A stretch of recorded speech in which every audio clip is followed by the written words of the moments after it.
Olá, seja bem-vindo a mais uma aula do meu curso completo de hipnose aqui no YouTube. Se você ainda não é inscrito, faça isso agora e ative os sininhos, aí você vai poder ser avisado sobre os próximos vídeos. Toda semana tem conteúdo novo e exclusivo e melhor do que muito curso pago que tem aí no mercado. Então chega de enrolação e vem comigo para mais essa aula.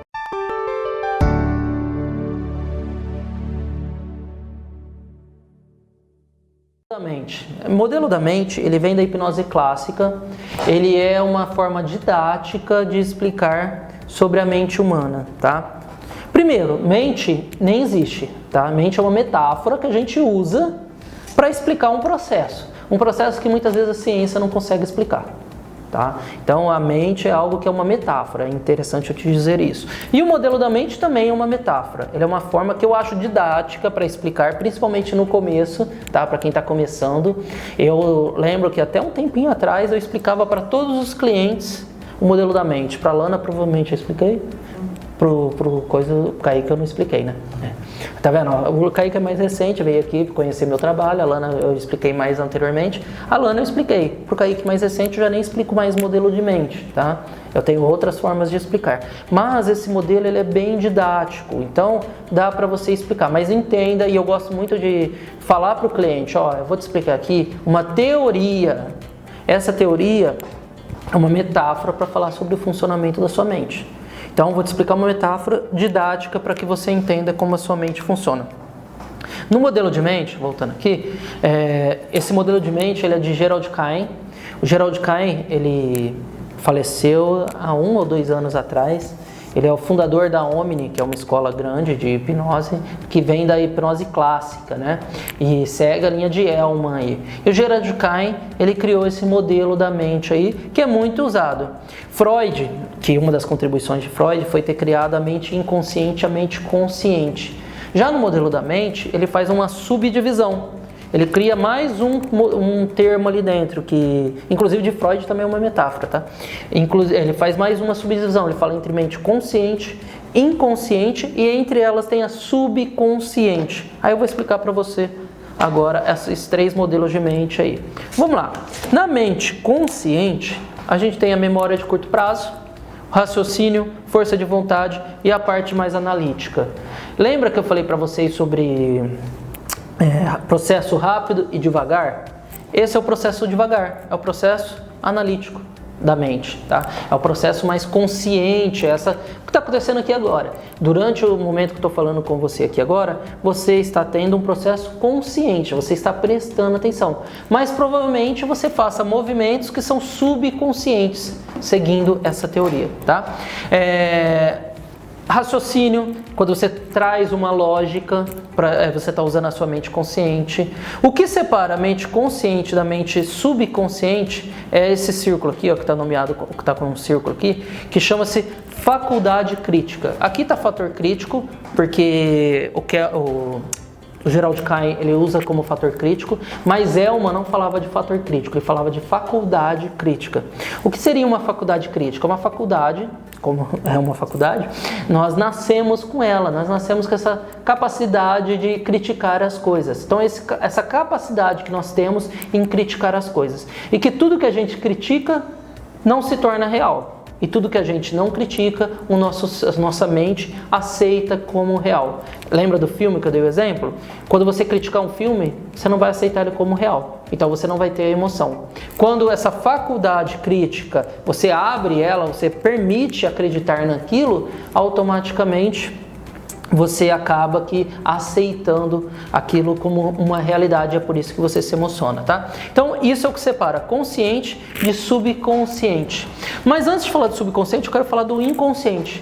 Para essa teoria, no inconsciente, está o seu sistema imunológico, o seu sistema autônomo, tá? O que seria isso? São as coisas que você nem pensa para fazer de jeito nenhum, que é o seu organismo atuando, tá? Quando você fica com gripe, você não tem um processo nem próximo um pouquinho do consciente. Você automaticamente, o seu corpo está trabalhando todas essas questões aí e está combatendo o vírus ali no seu corpo, combatendo tudo que está acontecendo. Inclusive a febre é uma atividade do seu sistema imunológico para combater esse problema em si, tá? Isso seria o inconsciente. Então a gente tem o consciente, que é o que eu tenho aqui agora, é o agora, o viver. A gente tem o inconsciente, que é esse automatismo, e entre os dois, nessa teoria, cria-se o subconsciente. Para Freud, o subconsciente era tudo. Tá? O inconsciente também entrava inclusive tem teorias de inconsciente coletivo e tudo mais. Então, o subconsciente, o que tem no subconsciente? Memória de longo prazo, tá? Depois de um tempo com essa memória de curto prazo, a partir do momento que você acredita nela como algo útil, você leva ela para uma memória de longo prazo. Os hábitos são subconscientes, ociosidade, autopreservação, que é a reação de luta e fuga, tá? Muitas das coisas que as pessoas chamam de ansiedade, na verdade é uma autopreservação. Aquelas sensações todas que você está sentindo é o disparo de uma reação de luta e fuga, que é um sistema de autopreservação, tá? Que por algum motivo está sendo disfuncional. Você acaba disparando ele para uma sensação de que não é perigo real, é uma sensação imaginária de perigo e você acaba disparando. Ou também pode ser, por exemplo, que nem a síndrome do pânico, que a pessoa às vezes pode disparar porque sentiu o vento do ar-condicionado tocando nela. Esse vento do ar-condicionado faz ela arrepiar, esse arrepiar leva um estímulo para o cérebro fala, opa, problema à vista. E aí ele dispara a autopreservação, que é a reação de luta e fuga, certo? E as emoções estão no subconsciente também. Então tudo isso está no subconsciente. E você acessa isso o tempo todo. Toda vez que você acessa um automatismo, você está acessando esse subconsciente. Para essa teoria, o que seria a hipnose? Acesso ao subconsciente. Isso é o que é a hipnose. E quando isso acontece? Toda vez que você não critica algo. Eu não critiquei, eu acessei. Então o papel do hipnotista nessa teoria é o quê? Romper o fator crítico.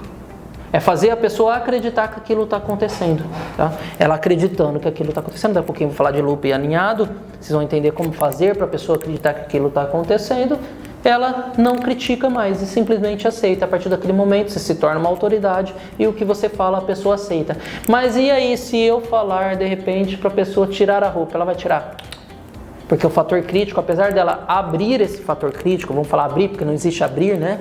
Apesar dela abrir esse fator crítico, o fator crítico, na hora que você fala para ela tirar a roupa, ele ativa de novo. Ela, opa, peraí, isso não é legal para mim, tá? É igual o exemplo que foi perguntado aqui antes, né? Se a criança não quisesse falar mesmo sobre o abuso, ela não falaria. Ela falou porque ela queria falar. E a hora que você rompeu esse fator crítico, né? Você tirou tudo que ela achava, eu não falo porque pode prejudicar alguém. Eu não falo porque falando. Aí na hipnose, o que a hipnose fez? Fez ela acreditar que durante a hipnose ela pode falar. Porque aí não vai ter problema. E aí foi isso que ela fez. Rompeu-se o fator crítico. Aí ela lembra dos detalhes, ela traz tudo. Aí ela traz uma carga emocional maior, ela busca uma memória de longo prazo. Uma coisa que é legal falar sobre hábitos, que como ia passar a mão aqui, eu lembrei de hábitos. Muitas vezes a gente quer mudar o hábito de forma consciente, né? Mas o hábito ele é inconsciente. Então, o que você tem que fazer é treinar o consciente para que o inconsciente haja. Como vai fazer isso? Um hábito ele não vai ser criado de uma hora para outra. Você não consegue simplesmente criar o hábito de ir na academia sendo que você está numa vida sedentária. O que você tem que fazer? Coisas conscientes, analíticas, com raciocínio e com força de vontade. A força de vontade aí sim é consciente e depois dessa repetição o seu cérebro aprende e cria um hábito, tá? Todo o nosso aprendizado ele vem de duas maneiras, ou por um pico de emoção ou por uma repetição. As duas maneiras que a gente aprende algo na vida, tá? Ou repetição ou emoção. Se unir a repetição com a emoção, fica melhor ainda. Então, através da força de vontade, você tem uma repetição. E se tiver uma emoção ali, você vai aprender ainda mais forte. Porque aí você joga aqui para a emoção subconsciente. Certo? Eu acho que é isso. Teoria da mente é essa. Isso aqui, quem tem a apostila aí, quem está assistindo e tem a apostila, tem na apostila com outro desenho, que está o desenho de uma mente mesmo aqui e tudo mais. Mas é uma teoria, é bom falar isso, mas é uma coisa que é interessante você ter ela até meio que decorada, tá? Por quê? Porque você consegue explicar de uma forma didática o que é hipnose. O que é hipnose? Toda vez que você acessa o seu subconsciente. Pronto, acessou o subconsciente, aí você pode usar os seus termos, você pode adaptar a cada pessoa, Se uma pessoa vem com uma crença muito sobre a hipnose clássica, você pode usar até mesmo a teoria da mente, você pode usar o processo rápido e o processo devagar para explicar a mesma coisa. Tudo isso são teorias para que você explique um processo dentro da hipnose. E tem um monte de teoria para explicar a hipnose e você não precisa se prender a uma só. Eu mesmo já fui um fiel defensor dessa aqui e hoje já nem explico mais para ninguém sobre isso, a não ser no curso, porque eu não vou deixar de te dar essa informação, porque ela é útil. Eu só uso hoje termos diferentes. Então você pode usar sem problema nenhum e não está falando nenhuma besteira, se você souber que é uma metáfora, tá? Não leve a mente como uma entidade. A mente não existe essa entidade. Algumas pessoas, levam a mente como uma entidade. É um poder meu dentro de mim. Não, é você, é o todo.